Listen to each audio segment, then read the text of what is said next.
So hello guys, welcome back to this playlist. So अभी तक हमने डिस्कस किया है कि लाइक मशीन लर्निंग क्या होती है और मशीन लर्निंग के टाइप्स क्या होते हैं। और मशीन लर्निंग के डिफरेंट डिफरेंट टाइप्स का यूज़ करके हमने काफ़ी रियल वर्ल्ड प्रॉब्लम्स को सॉल्व किए थे, लाइक प्रॉपर्टी प्राइस प्रिडिक्शन वाला प्रॉब्लम एंड वो अंडरवेट और ओवरवेट वाला प्रॉब्लम। सो इस तरीके से हम काफ़ी अपने रियल वर्ल्ड प्रॉब्लम्स को सॉल्व कर सकते हैं। बट एक इम्पोर्टेंट चीज़ जो आज हम अभी मैं आपसे डिस्कस करूँगा कि जो प्रॉब्लम्स हमने डिस्कस की हैं और उन प्रॉब्लम्स को सॉल्व करते वक्त जो हमने टेक्निक्स यूज़ की हैं, लाइक वो रिग्रेशन के लिए मींस जो प्रॉपर्टी प्रिडिक्शन वाला टास्क था और जो ओवरवेट और अंडरवेट वाला टास्क था, उसके लिए जो हमने टेक्निक्स और एल्गोरिदम्स यूज़ किए वो क्लासिकल मशीन लर्निंग के अंडर आते हैं। यानी जो प्रिडिक्शन वाला टास्क था मींस प्रॉपर्टी प्रिडिक्शन वाला, उसमें से जो हमने टेक्निक यूज़ की वो थी लीनियर रिग्रेशन एल्गोरिदम। और जो हमारा क्लासिफिकेशन वाला टास्क था मीन्स वो अंडरवेट और ओवरवेट वाला, वो एल्गोरिदम था लॉजिस्टिक रिग्रेशन। ये जो दोनों एल्गोरिदम्स हैं ये क्लासिकल मशीन लर्निंग के अंडर आते हैं। सो क्लासिकल मशीन लर्निंग होती क्या है? क्लासिकल मशीन लर्निंग बहुत ही आप ऐसा मान लो जो जितने भी एल्गोरिदम्स इसमें आते हैं बेसिकली मोस्ट ऑफ दी जो इम्पोर्टेंट और फेमस हैं वो अज्यूम करते हैं लाइक लीनियर रिग्रेशन और लॉजिस्टिक रिग्रेशन की जो हमारा डेटा वो लीनियर पाथ को फॉलो करे। क्लासिफिकेशन के अकॉर्डिंग ये मान सकते हैं कि जो हमारी कैटेगरीज हैं उनको एक लाइन से हम सेपरेट कर सकें, लाइक अंडरवेट और ओवरवेट मेल स्पैम है या नहीं है, ठीक है, ऐसा कुछ। अगर हमारा जो डेटा है किसी लीनियर पाथ को फॉलो नहीं करता है तो हमारे ये क्लासिकल मशीन लर्निंग मॉडल्स वहाँ पे काम नहीं कर सकते हैं, वहाँ पे फेल हो जाएंगे बिकॉज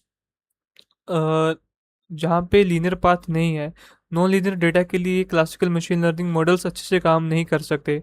और जो हमारा रियल वर्ल्ड डेटा होता है वो most of the time non linear ही होता है।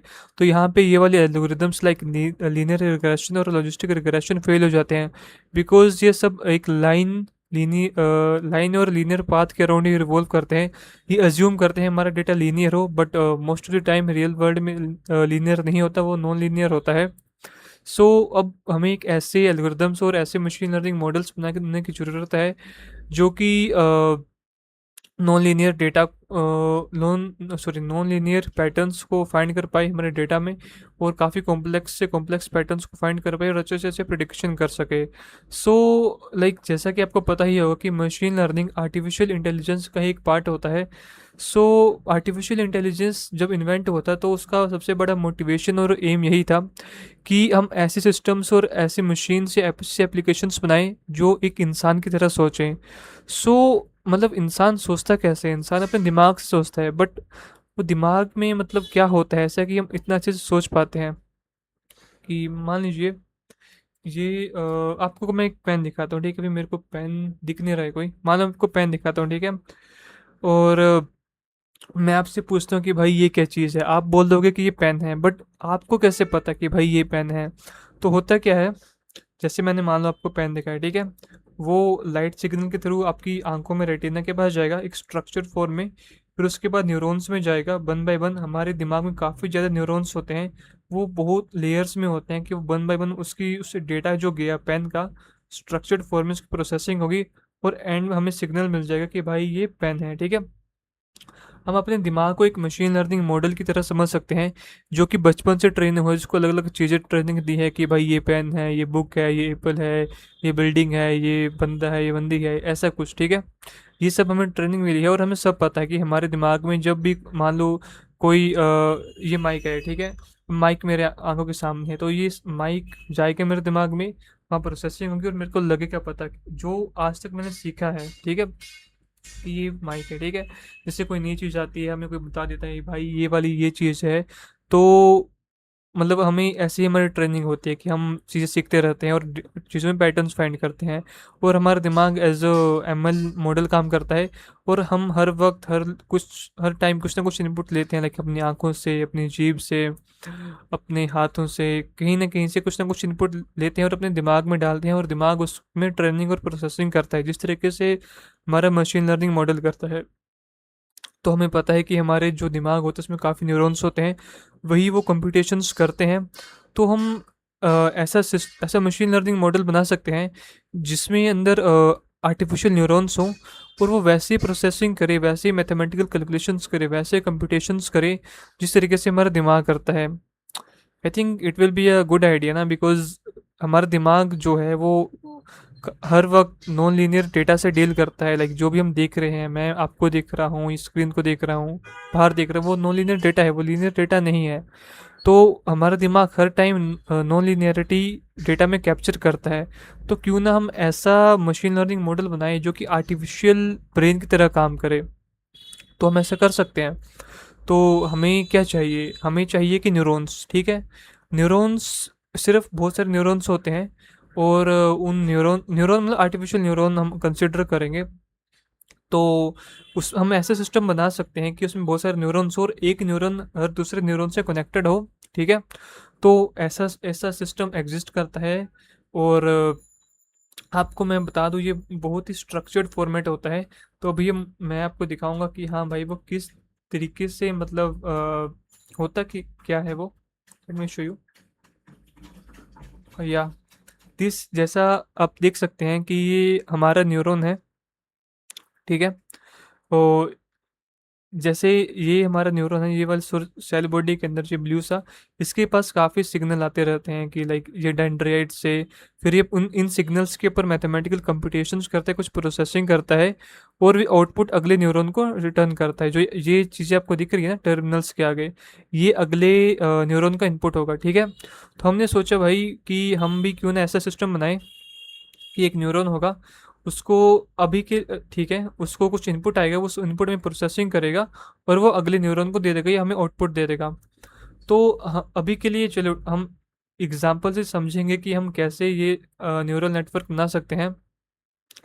तो हम वही प्रॉपर्टी वाला डेटा कंसीडर करेंगे कि हमारी हर प्रॉपर्टी की कुछ वैल्यूज़ है, और उन वैल्यूज़ का यूज़ करके हमें प्रेडिक्ट करना है कि भाई इस प्रॉपर्टी का प्राइस कितना है, ठीक है। तो मान लो कि हमारी प्रॉपर्टीज़ की एन वैल्यूज़ हैं, वो एन वैल्यूज़ आती हैं। जैसे कि एक न्यूरॉन होता है, ठीक है। मान लो हमारे पास अभी एक न्यूरॉन है, तो वो उस न्यूरॉन के पास काफ़ी ज़्यादा कुछ वेट्स होंगे। उस हर न्यूरॉन के जितने भी हमारे न्यूरॉन होंगे ना सिस्टम में, उसके कुछ वेट्स होंगे, उन वेट्स की वैल्यू होगी। वो कितने वेट्स होंगे, जितने की जो लास्ट लेयर है ना, उसमें उसमें उसमें कितने न्यूरॉन्स हैं। जैसे ये हमारी पिछली लेयर है, इसमें एन न्यूरॉन्स हैं, ठीक है। तो इस अगली जो लेयर का न्यूरॉन होगा, उसके भी उतने ही वेट्स होंगे, ठीक है, उस एक न्यूरॉन के। तो यहाँ पे एन न्यूरॉन्स हैं, तो उसके एन वेट्स होंगे, ठीक है। एन वेट्स हैं और एन इनपुट्स होंगे, ठीक है। और वही एन वेट एन इनपुट से मल्टीप्लाई होंगे, means x one W one से होगा, एक्स थ्री डब्ल्यू थ्री से, एक्स टू डब्ल्यू टू से, और एक्स एन डब्ल्यू एन से, ठीक है। इन सभी को मल्टीप्लाई करेंगे, उन सभी का सम लेंगे, ठीक है, जिसको हम वेटेड सम बोलते हैं। वो एक वैल्यू आ जाएगी, मीन्स हमारे पास एन वैल्यूज थी, एन इनपुट्स थे, उनको हमने एन वेट से मल्टीप्लाई किया और हमने उनका सम कर दिया, तो हमारे पास एक वैल्यू आ गई, ठीक है। अगर हम 10 वैल्यूज का सम लेंगे तो भी एक आएगी, 20 का लेंगे तो भी एक ही आएगी, ठीक है। तो फिर उसको हमने एक्टिवेशन फंक्शन के थ्रू पास करते हैं। एक्टिवेशन फंक्शन यहाँ पे सबसे इम्पोर्टेंट की फैक्टर होता है हमारे न्यूरल नेटवर्क में। सो एक्टिवेशन फंक्शन अगर वो जो हमारे डेटा में नॉन लीनियर पैटर्न्स होते हैं उसको रिकॉग्नाइज करने में काफ़ी इंपॉर्टेंट फैक्टर होता है। जो हमने कैलकुलेशन की ना, दो कैलकुलेशंस होती हैं, ठीक है। सबसे पहले ये वाली एक्स वन डब्ल्यू वन सभी का मल्टीप्लीकेशन एंड वेटेड सम, ठीक है। दूसरी होती है एक्टिवेशन फंक्शन वाली। ये जो कंप्यूटेशन होती है, ये लीनियर कंप्यूटेशन होती है। तो ये कंप्यूटेशन इतनी लीनियर होती है कि हमारे डेटा में नॉन लीनियर डेटा फाइंड नहीं कर पाते, sorry non linear pattern find नहीं कर पाती। और इसका जो आउटपुट आता है, इसको हम इस एक्टिवेशन फंक्शन के थ्रू पास करते हैं। ये एक्टिवेशन फंक्शन नॉन लीनियर होता है, मतलब एक लीनियर ट्रेंड को फॉलो नहीं करता। तो जब ये इसका आउटपुट आएगा, तो इसका यूज़ करके हम अपने डेटा में नॉन लीनियर पैटर्न्स अच्छे से फाइंड कर सकते हैं। ये मैंने बात की एक न्यूरॉन की, ठीक है, कि एक न्यूरॉन किस तरीके से बिहेव करता है। उसके पास कुछ वेट्स होंगे। कितने वेट्स होंगे कि जितने पिछली लेयर में जितने न्यूरॉन्स होंगे, यहाँ पे एन न्यूरॉन्स है, उसके उतने वेट होंगे, और उतने ही इनपुट्स होंगे। और हर इनपुट को उसके कोरोस्पोंडिंग वेट से मल्टीप्लाई कर देंगे और सभी का सम कर देंगे, और सभी सम को हम एक्टिवेशन फंक्शन में पास कर देंगे। एक्टिवेशन फंक्शन उस डेटा में नॉन लिनियरिटी कैप्चर करेगा, और जो आउटपुट आएगा, ये अगले न्यूरॉन को अगले न्यूरॉन ने अगली लेयर को एज ए इनपुट जाएगा, ठीक है। जैसे यहाँ का ये आउटपुट था, ये इसको इनपुट आया। तो ये मैंने बताया कि एक न्यूरॉन के हिसाब से कि चीज़ें कैसे काम करती हैं। तो मान लीजिए हमारे बट हमारा जो आर्टिफिशियल न्यूरल नेटवर्क होता है उसमें काफ़ी ज़्यादा न्यूरॉन्स होते हैं। तो वो कैसे काम करते हैं हम ऐसे समझेंगे, ठीक है। ये होता है हमारा आर्टिफिशियल न्यूरल नेटवर्क, ठीक है। मैं कुछ टर्मिनोलॉजीज आपको बता देता हूँ। जैसे उसमें सबसे दो चीज़ें फिक्स होती हैं इसमें, एक इनपुट लेयर फिक्स होता है, दूसरा आउटपुट लेयर फिक्स होता है। इनपुट लेयर में कितने न्यूरॉन्स होंगे, जितने हमारे जो इनपुट डेटा होगा उसमें जितने कॉलम्स होंगे उतने हमारे इनपुट लेयर में न्यूरॉन्स होंगे, ठीक है। और जो आउटपुट लेयर है उसमें कितने न्यूरॉन्स होंगे, ये डिपेंड करता है। अगर हमारा रिग्रेशन टास्क है, मतलब जैसे प्रॉपर्टी प्रिडिक्शन वाला था, उसमें सिर्फ एक वैल्यू आएगी, जैसे प्रॉपर्टी का प्राइस है तो वो एक ही न्यूरॉन होगा। अगर हमारा क्लासिफिकेशन टास्क है, क्लासिफिकेशन में हमारा बाइनरी क्लासिफिकेशन मीन्स हमारे पास दो कैटेगरीज हैं प्रिडिक्ट करने के लिए, तो आउटपुट लेयर में भी एक ही न्यूरॉन आएगा। बट अगर हमारा थ्री कैटेगरीज हैं तो उसमें तीन, लाइक हम ऐसे मान सकते हैं, थ्री कैटेगरीज ऐसे मान सकते हैं, अंडरवेट, ओवरवेट और नॉर्मल। थ्री कैटेगरीज आएंगी किसी पर्सन की, तो यहाँ पे थ्री लेयर्स होंगे। अगर हमारे पांच हैं तो पांच पांच कैटेगरीज हैं तो आउटपुट लेयर में पांच न्यूरॉन्स होंगे। ऐसे एन कैटेगरीज हैं तो हमारे आउटपुट लेयर में एन न्यूरॉन्स होंगे, ठीक है। ये फिक्स होता है, लेकिन इनपुट लेयर और आउटपुट लेयर फिक्स होता है, ये हम चेंज नहीं कर सकते। हमारे हाथ में क्या है, हिडन लेयर्स होते हैं। हम इस इनपुट लेयर और आउटपुट लेयर में कितने भी हिडन लेयर्स रख सकते हैं। अभी के लिए जो हमारा ये आर्किटेक्चर है इसमें दो हिडन लेयर है, और आप कितनी भी रख सकते हैं, ये आपके कंट्रोल में है। और हर हिडन लेयर में आप कितने न्यूरॉन्स रखेंगे ये भी आपके कंट्रोल में है। सो आप बोलोगे कि हम कैसे पता करें कि जो हमारा बेस्ट क्या होगा। सो ये डिपेंड करता है, अगर आपका जो डेटा है वो काफ़ी कॉम्प्लेक्स है, उसमें काफ़ी कॉम्प्लेक्स पैटर्न्स है, तो आप ट्राई करोगे कि आप काफ़ी ज़्यादा हिडन लेयर्स रखो। अगर आपके डेटा में काफ़ी क्या बोलूँ, काफ़ी सिंपल है, तो आप ट्राई करोगे कि आप कम हिडन लेयर्स रखो, उन हिडन लेयर्स में आप कम न्यूरॉन्स रखो। अगर आपका डेटा सिंपल है, अगर आपका डेटा थोड़ा कॉम्प्लेक्स है तो आप ज़्यादा न्यूरॉन्स रखोगे, ज़्यादा हिडन लेयर्स रखोगे। सो इस तरीके से ये काम करता है। अगर आपने ऐसा किया कि मान लो आपका डेटा है काफ़ी सिंपल है, ठीक है, बहुत सिंपल है, और आपने बहुत ज़्यादा हिडन लेयर्स रख दिए, तो आपने मॉडल मॉडल को काफ़ी कॉम्प्लेक्स कर दिया। तो इस यहाँ पे ओवरफिटिंग का प्रॉब्लम हो सकता है कि मॉडल उसमें नॉइज़ को, बेकार चीज़ों को भी रट लेगा, तो जो उसको नहीं करना चाहिए। और मान लो कि आपका डेटा काफ़ी कॉम्प्लेक्स और आपने मॉडल में काफ़ी कम हिडन लेयर्स रखी, काफ़ी कम न्यूरॉन्स रखे, तो ये अंडरफिटिंग की प्रॉब्लम होगी कि मॉडल अच्छे से डेटा को फाइंड नहीं कर पाएगा, ओके। इस तरीके से हम हिडन लेयर्स अपनी हिट एंड ट्रायल से ऊपर नीचे कर सकते हैं कि भाई मेरे को इतनी रखनी है, इतनी नहीं रखनी है, ठीक है।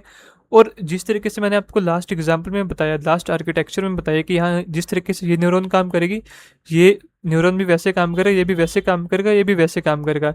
ये चार इनपुट्स लेगा, इसके चार वेट्स होंगे, उन चार इनपुट्स और चार वेट्स को मल्टीप्लाई करेगा, एक आउटपुट आएगा।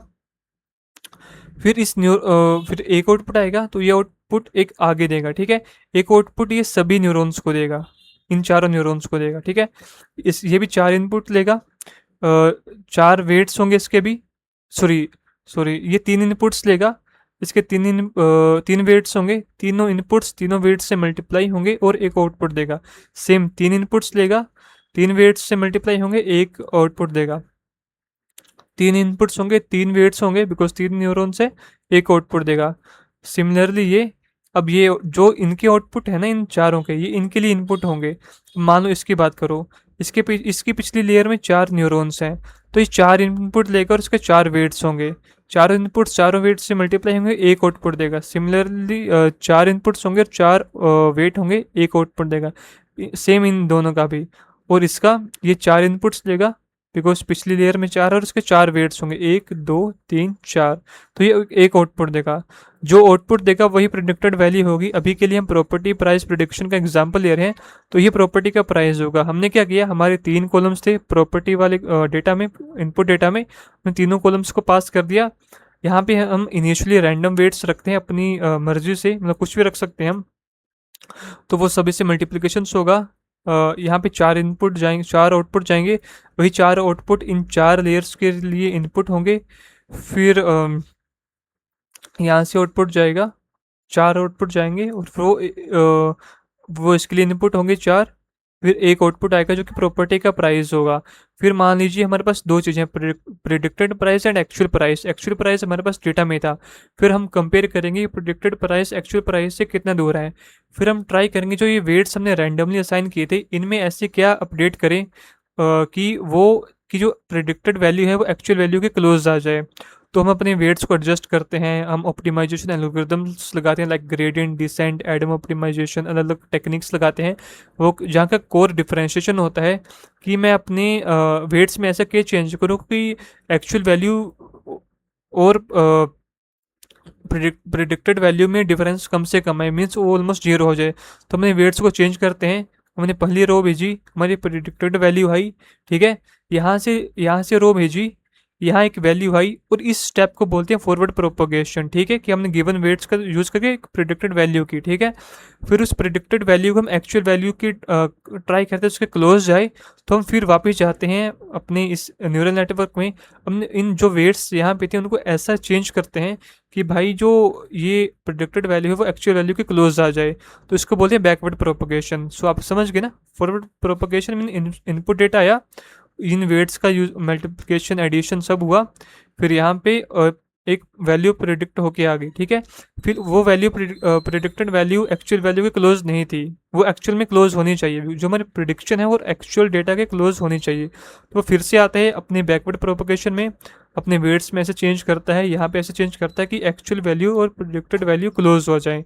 फिर दूसरी रो आती है, तीसरी रो आती है, ऐसे ऐसे ये अपने वेट्स को ऐसे चेंज करता है कि वो डेटा में पैटर्न्स फाइंड कर लेता है, ठीक है। और एक इम्पोर्टेंट चीज़, जब यहाँ पे कैलकुलेशन हुई वेट्स और इनपुट्स की, तो यहाँ पे ये सब एक्टिवेशन फंक्शन के थ्रू जाता है कि हाँ भाई एक्टिवेशन फंक्शन के थ्रू जाएगा, तभी नॉन लिनियरिटी होगी। हर न्यूरॉन के पास एक्टिवेशन फंक्शन होगा, यहाँ से जाएगा, यहाँ से, यहाँ से, यहाँ से, यहाँ से, यहाँ से, हर किसी का एक्टिवेशन फंक्शन होगा। और अगर ये जो ये आउटपुट ले रहा होगी, यहाँ पे कौन सा एक्टिवेशन फंक्शन होगा, ठीक है। अगर ये रिग्रेशन का टास्क है तो यहाँ पे कोई एक्टिवेशन फंक्शन नहीं होगा, जो value x1 w1 x2 w2 x3 w3 x4 w4 से आएगी वही वैल्यू यहाँ पे आ जाएगी। अगर यहाँ पे मान लीजिए क्लासिफिकेशन का टास्क और बाइनरी क्लासिफिकेशन का टास्क है, तो हम एक इसके मतलब दो कैटेगरीज हैं, मीन्स जो हम डेटा में प्रिडिक्शन करते हैं उसके आउटपुट कॉलम में दो कैटेगरीज हैं, मतलब अंडरवेट और ओवरवेट। तो यहाँ पे हम सिग्मॉइड फंक्शन को यूज़ करेंगे। तो मैं आपको दिखा दूँ सिग्मॉइड फंक्शन कैसे होता है, वेट अ सेकंड।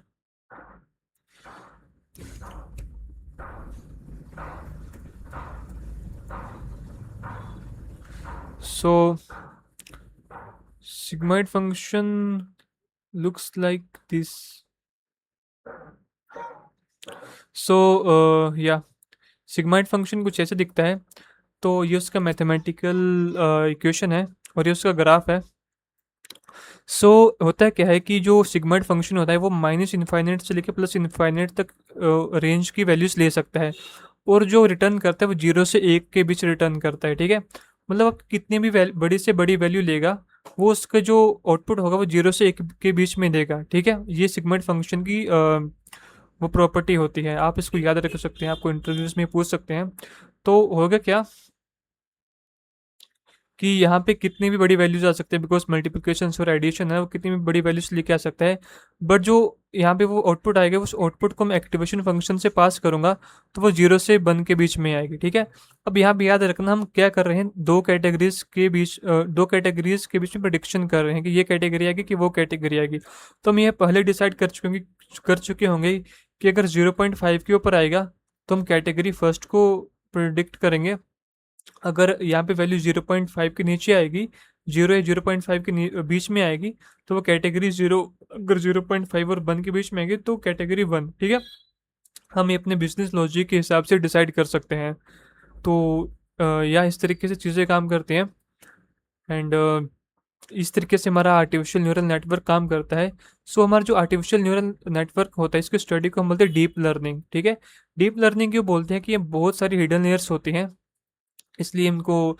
और इन हिडन लेयर्स की एक और प्रॉपर्टी होती है कि मान लीजिए यहाँ पे 10 हिडन लेयर्स हैं, तो जो फर्स्ट हिडन लेयर होगी वो ट्राई करेगी सिंपल पैटर्न फाइंड करने का दूसरी हिडन लेयर करेगी थोड़ा कॉम्प्लेक्स, फिर ऐसे ऐसे जैसे हम हमारी हिडन लेयर्स इंक्रीज होती जाएंगी, वो और ज़्यादा कॉम्प्लेक्स से कॉम्प्लेक्स पैटर्न्स फाइंड करने का ट्राई करेंगे, ठीक है। तो इसको इसलिए बोलते हैं डीप न्यूरल नेटवर्क्स या डीप लर्निंग, की जैसे बहुत डीप जाती है और डीप जाते जाते काफ़ी ज़्यादा पैटर्न्स फाइंड कर लेती है। So this is how artificial neural network works. So जितनी भी यहाँ पे कैलकुलेशंस होती हैं कि वेट्स और इनपुट्स की, ये सब मैट्रिक्स मल्टीप्लिकेशंस के थ्रू होती हैं। यहाँ पे इनपुट एक मैट्रिक्स उसमें आएगा, फिर यहाँ पे एक वेट्स की मैट्रिक्स होगी, वो मल्टीप्लाई होगी, फिर वो एक अलग मैट्रिक्स देगा, फिर उनमें वो एडिशन वगैरह सब कुछ होगा, फिर ऐसे कैलकुलेशंस जाएंगी। एक और चीज़ मैं आपको बताना भूल गया, अपने वेट्स के बारे में तो समझ लिया ना, ठीक है। फिर एक और चीज़ होती है बायसनेस। हर जैसे न्यूरॉन होता है उसके पास अपना एक्टिवेशन फंक्शन होता है, ठीक है। वो हर हिडन जो लेयर होते हो, जो हिडन लेयर होगी ना, हर न्यूरॉन का अपना जो एक्टिवेशन फंक्शन होगा सेम ही होगा, ठीक है। हम most of the time रैल्यू activation function use करते हैं। रैल्यू ऐसा होता है कि अगर आप उसको कोई नेगेटिव वैल्यू दो तो वो जीरो रिटर्न करेगा, अगर आप पॉजिटिव वैल्यू दो तो उसको सेम वैल्यू रिटर्न करेगा, ठीक है। It's like max of 0, Z। अगर आप मतलब ठीक समझ गए ना, अगर जेड अगर नेगेटिव है तो वो जीरो आएगा, अगर जेड पॉजिटिव है तो वो जेड ही आएगा, ठीक है। इस तरीके से रैल्यू काम करता है। तो हम हर न्यूरॉन के पास एक वही रैल्यू एक्टिवेशन फंक्शन अप्लाई करते हैं ताकि ये नॉन लीनियर पैटर्न्स को फाइंड कर पाए। और हर एक न्यूरॉन के पास एक्टिवेशन फंक्शन लगा होता है, ठीक है। और एक और प्रॉपर्टी होती है हर एक न्यूरॉन की, हर एक न्यूरॉन का अपना एक यूनिक या रैंडम एक बायस वैल्यू होती है। सो जैसे हमने मान लो अभी यहाँ पे डिस्कस करते हैं, ठीक है। इसको सारे इनपुट्स आए, ठीक है। इस X1 W1 X2 W2 X3 W3 plus X10 W1 सब हो गया। ये सिर्फ ये पर इनमें प्लस जितनी वेटेड सम होगा ना, प्लस बायस ऐड होता है। ये बायस ऐड क्यों होता है कि मान लो ये सबका सम जीरो हो गया, ठीक है। वो कुछ नेगेटिव होगी कुछ पॉजिटिव होंगी, तो वो आगे हमें जीरो ना जाए, हमें कुछ पॉजिटिव कुछ मतलब वैल्यू पॉजिटिव वैल्यू जाए, तो इसलिए हम बायसनेस ऐड करते हैं। सो आपने सुना होगा कि जो हमारे एलएलएम्स होंगे like chat GPT open AI, ठीक है। तो इनके हम कि ये हमने एआई मॉडल है इतने बिलियन पैरामीटर्स का, इतने मिलियन पैरामीटर्स का। सो वो जैसे मान लो GPT-2 था, उसके कुछ बिलियन पैरामीटर्स थे, ठीक है। तो मान लो 1.2 बिलियन पैरामीटर्स थे। तो वो पैरामीटर्स क्या थे, वो यही वेट्स और बायसेस थे, ठीक है, जो कि इनपुट्स के साथ मल्टीप्लाई होते हैं और ऐड होते हैं बायस से। तो जितना भी हमारे मतलब एडवांस एआई सिस्टम्स हैं, वो कुछ नहीं है, वो जस्ट और जस्ट इन्हीं न्यूरल आर्टिफिशियल न्यूरल नेटवर्क्स के कॉम्बिनेशन है। जब मैं मान लूँ कि मैं बात करता हूँ कि जीपीटी की, ठीक है, तो वो कुछ नहीं है, बहुत सारे आर्टिफिशियल न्यूरल नेटवर्क्स हमने एक जगह इकट्ठे कर दिए, उनको ट्रेन किया, ठीक है। वो वही है और कुछ भी नहीं है, उसमें सिर्फ दो चीज़ें हैं, ये वेट्स एंड बायसेस। हम उन तरीकों उन्हें ऐसे एडजस्ट करते हैं कि हमारी ट्रेनिंग बेस्ट हो जाए, ठीक है। सो यहाँ पे एक इम्पोर्टेंट चीज़ है कि जो ये हमारा आर्टिफिशियल न्यूरल नेटवर्क है सिर्फ टेबुलर डेटा को डील करता है, ठीक है। बट जो हमारा जो चैट जीपीटी है, जेमिनी है, ये इमेजेस और टेक्स्ट से कैसे डील करते हैं, ये हम नेक्स्ट वीडियोस में बताएंगे, ठीक है। तो होगा क्या, आप मान लो कि यहाँ पे जो हमारा टेक्स्ट आता है, हम उसको पहले नंबर्स में कन्वर्ट करते हैं और उन नंबर्स को यहाँ भेजते हैं, ठीक है। यहाँ भेजो, वो इमेजेस भी नंबर्स में कन्वर्ट होगी, टेक्स्ट भी नंबर में कन्वर्ट होगा, वीडियोस भी नंबर्स में कन्वर्ट होगी, ऑडियो भी नंबर्स में कन्वर्ट होगी। वो अभी हमारे डिस्कशन का पार्ट नहीं, हम नेक्स्ट वीडियोस में डिस्कस करेंगे। आप इतना समझ लो कि वो एक नंबर यहाँ पे आ जाएंगे, तो यहाँ पे जो प्रोसेसिंग होगी वो सभी के लिए सेम होगी और प्रोडिक्शन सभी के लिए सेम होगी। मैं आपको एग्जाम्पल देता हूँ कि मान लो कि हम एक ऐसे सिस्टम बना रहे हैं कि जो कि कैट और डॉग को क्लासीफाई करता है, ठीक है। तो वो क्या होगा, सबसे पहले कि मान लो उस सिस्टम को कैट की इमेज दी जाएगी और उसको पूछा जाएगा कि भाई ये कैट है या डॉग है, वो प्रिडिक्ट करेगा कि भाई ये कैट है या डॉग है, ठीक है। तो हम क्या करेंगे, हम सबसे पहले ट्रेनिंग करके हमारे पास डेटा होगा, मान लो हमारे पास 1000 डेटा है, ठीक है। 1000 हमारे पास इमेजेस हैं और कुछ 500 डॉग्स के और 500 कैट्स के हैं। तो ऐसा है कि कैट का इमेज और साथ में पता है हमें ये कैट है, ठीक है। तो हम क्या करेंगे, कैट की इमेज लेंगे, उसको हम नंबर्स में कन्वर्ट करेंगे। हम नंबर्स में कैसे कन्वर्ट करेंगे हम बाद में डिस्कस करेंगे, ठीक है। वो मान लो वो 3 नंबर में कन्वर्ट हो गई, फिर वो वैसे ही कैलकुलेशंस होंगे, यहाँ पे वेट्स होंगे, बाइसेस होंगे, सिर्फ सारी कैलकुलेशंस होगी। और यहाँ पे वो उसको हम 0 से 1 के बीच वैल्यू देंगे, बिकॉज ये बाइनरी क्लासिफिकेशन है, 2 कैटेगरीज हैं। तो हम सिग्मॉइड फंक्शन यूज़ करेंगे, यहाँ पे कोई भी बड़ी वैल्यू होगी उसको 0 से 1 के बीच में वैल्यू देंगे, ठीक है। तो वैल्यू आएगी, अगर हम ये मान लेंगे कि अगर 0.5 से ऊपर है तो डॉग है, 0.5 से नीचे है तो वो कैट है। तो हम ऐसे ट्रेनिंग करेंगे। मान लो हमारी हमने कैट की इमेज भेजी बट उसने 0.9 प्रिडिक्ट कर लिया, मतलब डॉग। तो हम अपने वेट्स को चेंज करेंगे कि भाई इस तरीके से चेंज हो कि वो कैट की इमेज के लिए 0.5 के नीचे रहे और डॉग की इमेज के लिए 0.5 के ऊपर रहे। इसलिए हम 1000 इमेजेस को ट्रेन करके, आप 1000 10,000 जितने भी कर सकते हो, फाइनली वो सिस्टम बन जाएगा। जैसे मान लो कल को कोई नई नई इमेज आती, हमें नहीं पता ये डॉग है या कैट है, वो कल को आई, वो सारी इमेज यहाँ पे कुछ प्रोसेसिंग होगा, वो नंबर्स में कन्वर्ट हुई, उसने उसमें पैटर्न्स फाइंड किए कि हाँ भाई ये किसके रिलेटेड है, फिर एक आउटपुट वैल्यू दे दी, मतलब 0.0 से लेके 1 के बीच में। तो हम उस बेस पे हम बता पाएंगे कि डॉग है या कैट है। सो कुछ कुछ इस तरीके से हमारा जो चैट जीपीटी है वो भी 1 बाय 1 हमारे जो टोकन्स हैं, हमारे जो वर्ड्स है वो जनरेट करता है। वो भी ट्रेनिंग उसकी ऐसी होती है कि वो टेक्स्ट डेटा को ट्रेनिंग होती है, वो टेक्स्ट को नंबर्स में कन्वर्ट करता है और वही नंबर्स यहाँ पे आते हैं और वही प्रोसेसिंग होती है और वही यहाँ पे आउटपुट आता है। ये हम 1 बाय 1 एक एक करके समझेंगे कि हाँ एक्चुअल में कैसे प्रोसेसिंग होती है, कैसे हमारे एडवांस्ड एआई मॉडल्स काम करते हैं।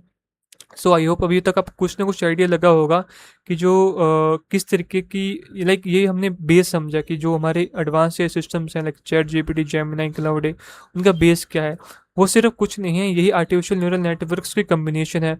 और कुछ दो दो तीन बेसिक चीज़ें हैं बट 90% यही है, आप ऐसा समझ सकते हो। और उनके जो पैरामीटर्स हैं यही वेट्स एंड बाइसेस हैं। सो आई होप कुछ आपने समझा होगा, एंड थैंक्स फॉर वॉचिंग।